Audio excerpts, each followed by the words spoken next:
And are there a sort of set topics that always come up in your letters, in your coaching? I mean, we talked about uncertainty, but presumably things like confidence.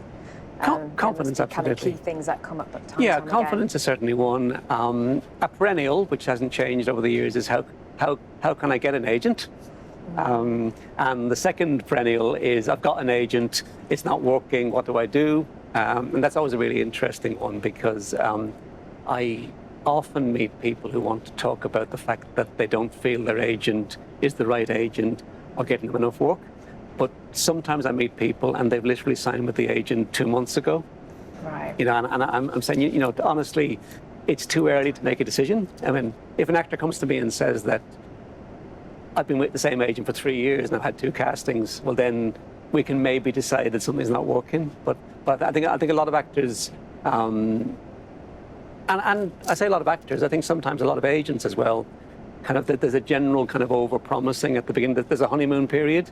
And like every other aspect of the business, it just takes time. Yeah. So if an actor has been with an agent 2 months and they haven't had that many castings or even any castings, I would think it's slightly too early to make a decision either way. If an actor has been with an agent 6 months or 9 months and they've had no castings, I think it's certainly time to have a conversation to see, and I think it's really important to have an agent you can have a conversation with.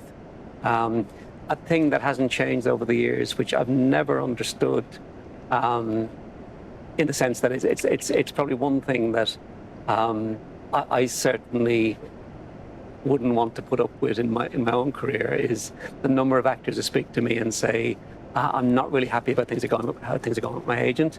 And I say, well, have you spoken to your agent? Oh, no, I'll be afraid to speak to my agent. Yeah. Yeah, and you know, I mean, obviously, I'm involved in an agency. I know lots of agents. Most of the agents that I know are very open to working with their actors and speaking with their actors, but there do seem to be these terrible relationships still in the industry where actors are afraid to speak to their agent, and that's just that's not a working relationship. Hey guys, thanks for watching. If you like what you just saw, and if you want to see the full-length version of these conversations, hop across to our website at actors-anonymous.com.